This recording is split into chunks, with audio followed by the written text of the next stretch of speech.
자, 이제 헌재의 시간이다라고 우리가 계속해서 얘기하고 있는 게 이런 혼란스러운 상황. 오늘 이 계란 테러까지 벌어지고 있는 이런 상황을 해결할 수 있는 거 어쨌든 헌재 아니겠습니까? 헌재가 결정을 내려줘야 아유 아이고, 뭐 볼 때마다 참 세상에.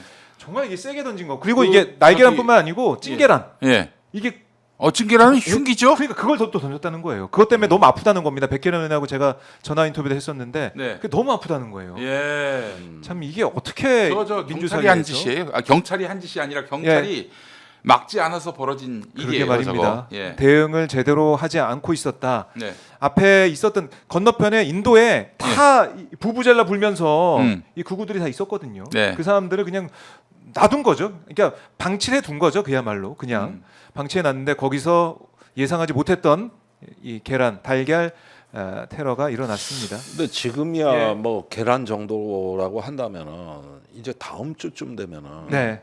이런 신호가 이제 계란 그 이상의 것으로 발전할 수 있어요. 그렇죠. 네, 네. 지금 우리가 이 헌재가 그동안에 4주에 걸쳐 가지고 이렇게 시간 질질 끌면서 얘네들은 힘을 얻었어요. 그 이런 걸 때문에. 갖다가 지금 키워놨단 말이에요. 예.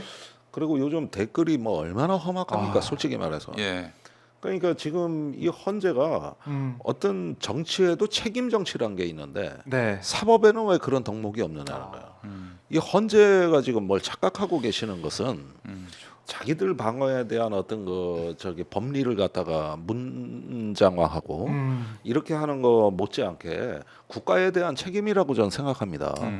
이게 헌재가 그 존재 최후의 보루로서 이 어떤 사법의 최상위 어떤 그 저 최고 사법기관이라는 그 정치적 책임을 가볍게 생각하는 거 아니냐? 이건 국가에 대한 책임이란 건 뭐냐면은 지금 저기 헌재가 늦어지면서 말이에요. 네. 사실 뭐 언론에서 다들 보셨겠지만 네. 전 세계가 대한민국의 민주주의가 곧 회복될 거라고 생각하고 기다려줬다고. 그렇지. 그랬는데 이게 늦어지고 이후에도 더 혼란이 발생할 것 같으면은 이제 손절하는 분위기로 바뀔 가능성이 높아요.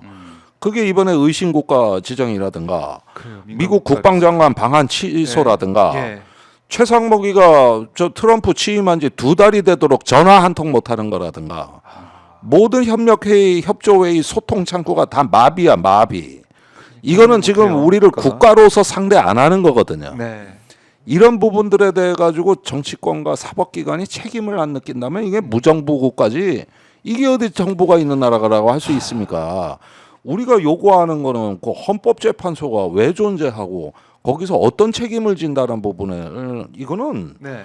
저기 자기들 재판관의 성역이 아니에요. 선고는 재판관이 하지만 헌법 심판의 주체는 주권자인 국민입니다. 그렇죠. 이게 네. 국민이라는 거예요. 그런 의미에서 중요한 저는 부분은 예. 대통령 선출을 국민이 하잖아요. 대통령 퇴출 이것도 국민 투표에 붙여야 된다고 봅니다.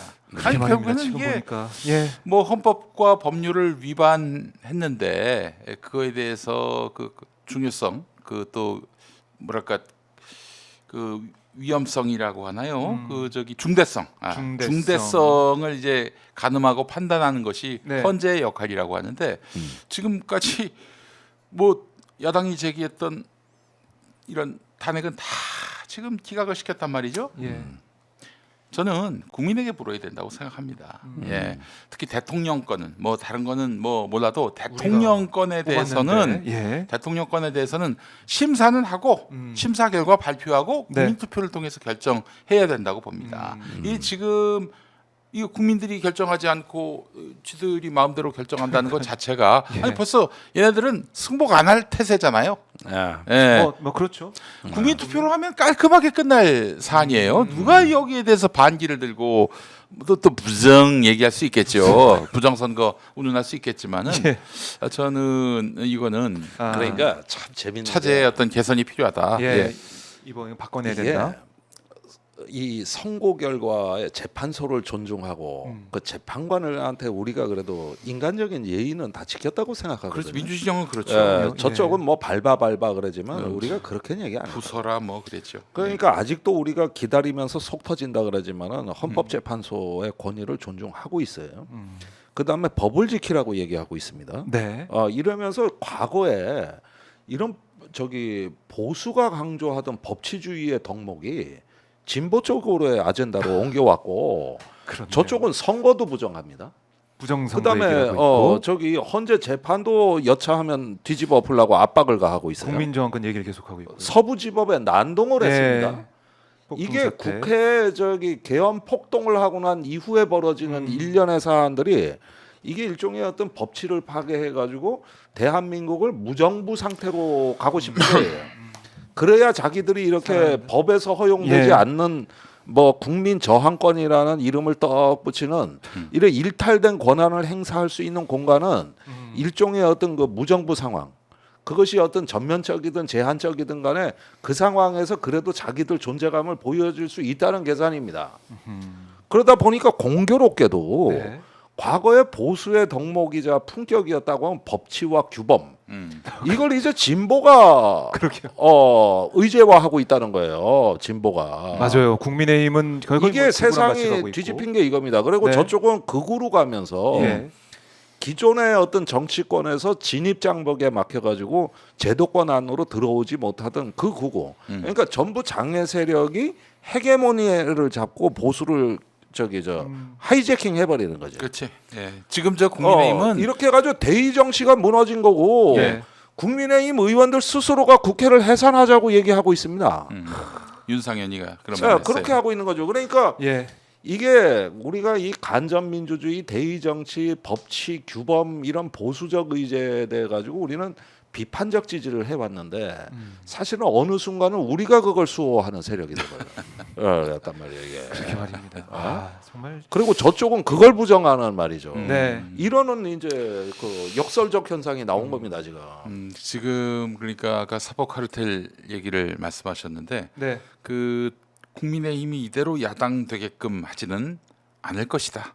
우리가 이 그냥 망상에 지나지 않는 그 말하자면 있지 않은 이야기를 시나리오처럼 말해보자면 네. 그들은 이재명이 대통령 되게끔 그 빨간 카페트를 깔아주지 않을 것이다. 이런 경계심은 우리가 하실 필요는 있을 것 같아요. 이게 그럼요. 사실인지 아닌지를 떠나서 네. 그 지금 이렇게 늦어지는 이유가 뭐겠습니까? 게다가 3월 26일이 가까워지도록 판단이 안 나오는 이유가 뭐겠어요? 우리가 좀 이제는 이 단계쯤 오면은 냉철하게 그 가능성도 열어놔야 된다. 제가 지난주까지는 예. 지난주 안으로 선고가 이루어진다든지 혹은 다음 주에 선고 일정이 나온다든지 이 지난주에 17일 3월 17일 얘기도 하셨었고. 네 그렇죠. 예. 뭐 제가 3월 17일 얘기한 거는 뭐 그날 꼭 된다라기보다는 아니 좀 많이 면고스러워지는데 경찰 동태가 경찰 동태가 예. 그 이번 주 월요일부터 목요일까지 이게 그 기동대가 집중되는 네. 상황이어서 목요일 안으로 어떻게든 끝나지 않겠는가 그러니까 했는데 훈련도 하고 네. 사실 그건 준비를 이제 많이 했어요. 그 한덕수였어요. 알고 봤더니.